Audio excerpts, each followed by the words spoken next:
전리의 숲 19번째 강론. 강론은 그리스어에서 온 말로 어머니가 자기 아들에게 하는 것처럼 본디 친밀한 사람들 사이에서 이루어지는 대화를 뜻했습니다. 교회 안에서는 전통적으로 전례거행, 특히 미사에서 하는 설교를 일컫습니다. 성경 본문의 봉독과 그 해설을 듣는 관습은 유다교 회당 전례에서 있었습니다. 초대교회는 이 관습을 계속하였습니다. 이세비 중엽 유스티노 순교자는 이렇게 증언합니다. 주일 미사에서 독서가 끝나면 이어서 주례는 방금 들은 아름다운 교훈들을 우리 생활에서 본받도록 권고하고 격려합니다. 고대 교회의 강론은 미사 독서에 바탕을 두었으며 내용이 단순하고 실제적이었습니다. 교부 시대는 강론의 황금 시대였습니다. 오리게네스는 뛰어난 강론가로 체계적으로 성경을 풀이했으며 성 아우구스티노를 비롯한 동서방의 여러 교부들은 뛰어난 강론을 남겼습니다. 그러나 중세는 강론이 소홀해졌습니다. 더군다나 주제가 미사 독서를 벗어나기가 일쑤였습니다. 미사 전에 또는 미사 밖에서 주일 오후 행해지기도 하였습니다. 강론대를 제단에서 벗어나 신자석 가까이 옮긴 것도 이 시기였습니다. 강론이 미사 거행과 관계없다는 인상을 주는 모습이었습니다. 다행히 제2차 바티칸 공의회는 강론의 중요성을 복구하였습니다. 강론은 독서들이나 화답송처럼 말씀 전리의 한 부분입니다. 다시 말하면 하느님 말씀으로 여깁니다. 미사의 장식처럼 덧붙이는 교육이나 행사가 아닙니다. 그러므로 과거에 했던 것처럼 강론을 시작하고 마치면서 십자성호를 긋거나 주님의 기도나 성모송 같은 다른 기도를 해서는 안 됩니다. 또한 강론 앞이나 뒤에 공지사항을 발표할 수 없습니다. 모든 주일과 의무 주일에는 꼭 강론을 해야 합니다. 다른 날에는 권장합니다. 특히 대림과 성탄, 사순과 부활 시기 같은 특별 전례 시기와 신자들이 많이 참석하는 미사에서는 평일이라도 하는 것이 바람직합니다. 장례 미사에서도 강론을 합니다. 강론에서 죽은 이를 기억하는 말은 할 수 있지만 추도사나 헌사 따위는 할 수 없습니다. 이것은 고별예식, 영결식에서 할 수 있습니다. 강론은 보통 주례사제가 하는 것이 원칙이지만 공동 집전사제나 부제도 할 수 있습니다. 주례석이나 독서대 또는 다른 알맞은 곳에서 할 수 있습니다. 주교는 원칙으로 주교좌에 앉아 주교관을 쓰고 지팡이를 들고 합니다. 강론 시간에 관하여서는 기침은 너무 길거나 짧아서는 안 된다라고 말하고 있습니다. 물론 회중의 성격에 따라 달라질 것입니다. 어린이 미사에는 더 짧아야 하고 특별한 상황에서는 조금 더 길 수 있을 것입니다. 예외를 제외하고 일반적으로 15분을 기준으로 삼습니다. 평일 미사에서는 물론 더 짧습니다. 그리고 강론 뒤에는 제1독서와 제2독서 뒤에서처럼 알맞은 침묵의 시간을 가져야 합니다.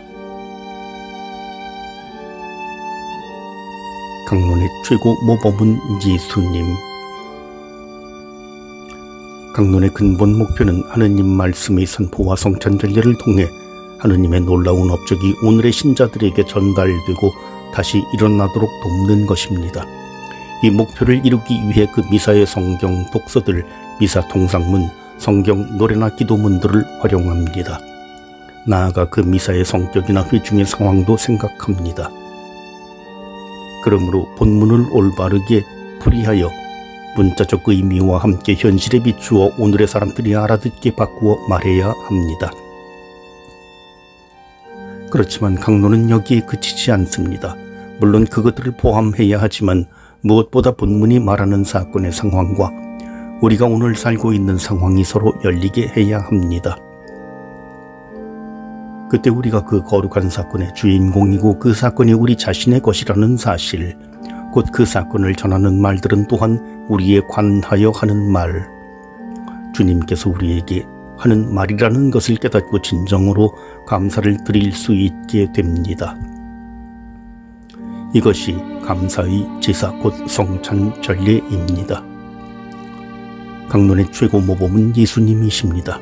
예수님께서 나자렛 회당에서 이사야 예언서를 읽으신 뒤에 이렇게 말씀하셨습니다.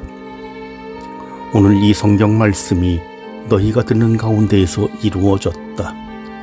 그리고 엠마오로 가던 제자들은 서로 말하였습니다. 예수님께서 길에서 우리에게 말씀하실 때나 성경을 풀이해 주실 때 속에서 우리 마음이 타오르지 않았던가?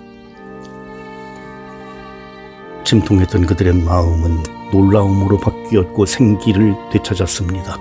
실제로 강론을 들으며 우리는 마음을 열어 하느님 말씀을 받아들이고 그 말씀에 살아있는 뜻을 깨닫고 삶에서 실천할 수 있는 힘을 얻습니다. 강론자는 그리스도를 대신하여 말합니다. 전례 거행과 회중에게 봉사하는 사람입니다. 그러므로 전례 거행이나 하느님 말씀을 이용하여 개인의 생각이나 신념을 전해서는 안 됩니다. 그분께서 말씀하시도록 자신은 드러내지 않아야 합니다. 강론자도 고전수사학 기술을 활용할 수 있을 것입니다. 이 방법은 이야기할 주제를 찾고 자료를 정리하며 설명할 것을 마음속에 간직하여 마지막으로 사람들 앞에서 설명하는 구조를 지니고 있습니다. 그러나 강론은 연설과 근본적인 차이가 있습니다. 강론자는 연설자이기 전에 신앙인입니다. 그러므로 그들에게 무엇을 말할까라는 질문에서 출발해서는 안 됩니다. 오늘 미사에서 이 말씀으로 주님께서 나에게 무엇을 말씀하시는가 라고 물어야 합니다. 신앙인은 먼저 듣는 사람이기 때문입니다. 그리고 설득력에 관하여 흔히 말하듯 내용의 논리나 분위기에서 오는 정감보다는 그 사람의 인품에서 나오는 신뢰감이 더 중요한 것도 기억할 필요가 있습니다. 실제로 삶과 기도를 통하여 내면에서 우러나오는 말에 힘이 있습니다. 그의 삶은 이미 강론입니다. 강론은 미사의 한 부분으로 거룩한 예식, 교회법에 따르면 평신도도 설교할 수 있지만 미사에서 설교 곧 강론은 서품을 받은 성직자 곧 부제나 사제주교만 합니다. 이 규정은 신학생 신학을 배우는 학생 모든 종류의 사목협력자와 평신도 단체나 공동체에도 해당합니다. 독일 주교회의는 과거에 평신도에게 예외적으로 강론을 허용한 일이 있었습니다. 그러나 이러한 시도는 1983년 새 교회법이 공포되면서 폐지되었습니다. 그리고 주교는 평신도에게 특별한 경우 증언 형식으로 강론 뒤에 미리 써서 준비한 글을 읽는 것을 허락할 수 있었습니다. 그러나 이 관행도 2002년 구원의 성사 훈령으로 폐지되었습니다. 평신도는 미사 강론을 대신하여 어떤 종류의 묵상도 말할 수 없습니다. 전례 규범에 따라 어떤 거행 부분을 이끌 수 있을 때 미리 준비된 짧은 해설은 예외입니다. 예를 들어 시작 예식, 신자들의 기도. 다만 특별한 상황에서 사목의 선익이 있을 때 예외적으로 영성체 후 기도를 바친 다음 호소나 전달이나 증언을 할 수 있습니다. 예를 들어 해외 선교사. 그러나 이것을 이유로 강론을 생략할 수 없습니다. 시간이 촉박하다는 보통보다 짧게 할 수는 있습니다. 마찬가지로 미사 밖에서는 성당이나 경당에서 평신도들이 설교를 할 수 있습니다. 사제가 없는 공소의 경우를 생각할 수 있겠습니다.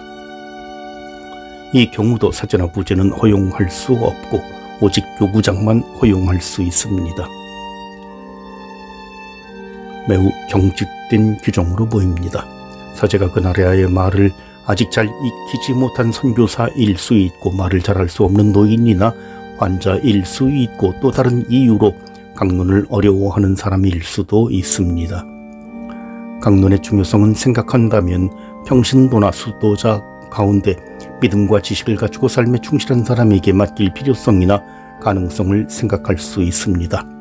나아가 어떤 특별한 상황이나 공동체에서는 평신도 강론이 허용되는 것이 어떨까 하는 생각이 들기도 합니다. 한편 교회 안에 강론자 교육 과정을 마련하여 이 과정을 마친 평신도에게 강론 권한을 주는 방식도 생각할 수 있겠습니다. 그러나 교회가 평신도에게 강론을 허용하지 않는 까닭은 강론이 미사의 한 부분으로서 거룩한 예식이기 때문입니다. 그러므로서 본받은 성직자가 이 예식을 수행합니다. 감사기도문을 오직 사제만 바칠 수 있는 것과 비슷하겠습니다. 실제로 교회는 강론에는 그리스도께서 현존하신다고 가르칩니다. 곧 강론은 말씀하시는 그리스도를 보여주는 성사입니다. 그러므로 강론에서는 사람의 설교 능력을 넘는 영적인 효과가 일어납니다. 강론은 인간적 설득이나 감동이나 위로를 주는데 그치지 않고 부활하신 주님을 만나도록 도와줍니다.